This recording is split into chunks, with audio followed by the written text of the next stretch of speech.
بسم اللہ الرحمن الرحیم الحمدللہ رب العالمین والعاقبۃ للمتقین والصلاۃ والسلام علی رسولہ محمد و خاتم النبیین۔ میرے پیارے دوستو، السلام علیکم ورحمۃ اللہ وبرکاتہ۔ آج جس بیماری کے بارے میں ہم بات کر رہے ہیں وہ ہے اعصابی کمزوری۔ یہ ایک ایسی بیماری ہے، اس میں تقریباً یعنی کہ یہ بیماری کامن ہو چکی ہے، اور جس کو دیکھو، جس سے بات کرو، چاہے وہ بوڑھا ہے، چاہے وہ نوجوان ہے، چاہے وہ میری بہن ہے، بیٹی ہے، کوئی بھی ہے، تو اعصابی کمزوری کا شکار ہو چکے ہیں۔ اور اس میں زیادہ تر جو دخل ہے وہ ہماری خوراکوں کا ہے، کیونکہ پہلے لوگ جو ہے وہ دیسی خوراکیں کھایا کرتے تھے تو وہ ماشاءاللہ صحت مند ہوا کرتے تھے۔ آج کیا ہو گیا ہے؟ آج فاسٹ فوڈ آ گئی ہے، ہاں جی، اور جو ہم غذا کھاتے ہیں وہ بھی ساری سپرے سے بھری ہوئی ہیں، کھاد لگی ہوئی ہے، اور وہ جا کے پھر جو ہے نا ہمیں جسمانی طور پر، ذہنی طور پر ہر لحاظ سے کمزور کر رہی ہیں۔ تو نوجوان جو ہیں وہ وقت سے پہلے بوڑھے ہو چکے ہوتے ہیں، عورتیں ہیں چاہے کوئی بھی ہو۔ تو میں نے دیکھا ایک بچی تھی، تقریباً 10th کلاس کی تھی، تو وہ لکھنے بیٹھتی تھی تو اس کا ہاتھ کانپنا شروع ہو جاتے تھے، حتیٰ کہ وہ قلم بھی نہیں پکڑ سکتی تھی۔ تو مختلف ڈاکٹروں کے پاس گئی، وہاں سے علاج کروایا، لیکن بالکل 0% بھی آرام نہیں آیا، بالکل 0% یعنی کہ رزلٹ ان کو ملا۔ تو وہ میرے ساتھ ہی بیٹھے ہوئے ہیں، میرے ساتھ ہی گھر ہے ان کا، تو وہ میرے گھر میں آئے، میری بیگم سے انہوں نے بات کی کہ آپ کے جو شوہر ہیں وہ حکیم ہیں، تو اس کا کوئی علاج ہے؟ تو انہوں نے میرے سے بات کی، میں نے ان کو کہا ہاں اس کا علاج ہے انشاءاللہ تعالی۔ تو میرے پیارے دوستو، بات کرنے کا مقصد یہ ہے کہ یعنی کہ یہ بیماری اب بہت زیادہ ہو گئی ہے، اعصابی کمزوری جو ہے، تو اس کا جو علاج ہے پھر اسپیشل کرنا پڑتا ہے۔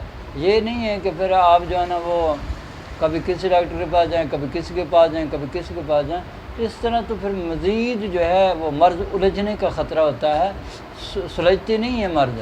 تو میرے پاس وہ آئے، میں نے 1 ماہ کی ان کو دوائی بنا کر دی، تو الحمدللہ وہی بچی اب بہترین لکھتی ہے۔ پہلے وہ کہتی تھی کہ میں لکھنے بیٹھتا ہوں میرے کندھوں میں درد پڑ جاتا ہے، میرے پورے جسم میں درد شروع ہو جاتا ہے، پھر کہتی ہے میرے ہاتھوں میں درد شروع ہو جاتا ہے، یعنی قلم بھی میرے سے نہیں پکڑا جاتا، تو بڑی پریشانی تھی ان کے لیے۔ تو اب جو ہے وہ دوائی انہوں نے استعمال کی، وہ ماشاءاللہ بالکل ٹھیک ہو گئی ہیں، اور صحت بھی ان کی بالکل ٹھیک ہو گئی ہے۔ تو جو لوگ اعصابی کمزوری کے شکار ہو گئے ہیں، تو ان کے لیے جو میں نسخہ بھی آپ کو بتانے جا رہا ہوں وہ یہ استعمال کریں، انشاءاللہ تعالی اللہ نے چاہا تو یقیناً اور 100% میں کہتا ہوں فائدہ ہوگا، اللہ کے حکم سے فائدہ ہوگا۔ تو وہ نسخہ کچھ اس طرح سے ہوگا، آپ نے کشتہ سم الفار یہ لینا 10 گرام، کسی اچھی کمپنی کا لینا ہے، ٹھیک ہے جی۔ اس کے بعد کشتہ فولاد لینا ہے 40 گرام، اور اس کے بعد رائی سرخ لینی ہے 150 گرام۔ ان کا آپ نے انتہائی باریک پاؤڈر بنا لینا ہے۔ پاؤڈر بنانے کے بعد 500 ملی گرام کے کیپسول آپ بھریں گے، ایک کیپسول صبح، دوپہر، شام۔ آپ ہمراہ دودھ استعمال کروائیں، دودھ پتی استعمال کروائیں، پانی کے ساتھ استعمال کر سکتے ہیں، یہ استعمال کریں۔ صرف چند دن کے استعمال سے انشاءاللہ تعالی آپ دیکھیں گے آپ کے چہرے کی جو رنگت ہے وہ بھی سرخ ہونا شروع ہو جائے گی۔ اگر آپ کے معدے کے امراض ہیں، یعنی معدہ صحیح طریقے سے کام نہیں کر رہا، بھوک نہیں لگتی، انشاءاللہ آپ کو بھوک لگنے شروع ہو جائے گی، اور جتنی بھی اعصابی کمزوری ہیں اللہ کے حکم سے وہ رفع ہونا شروع ہو جائیں گی، اور آپ بالکل صحت کی طرف لوٹنا شروع ہو جائیں گے، اور آپ بالکل تندرست و توانا ہو جائیں گے۔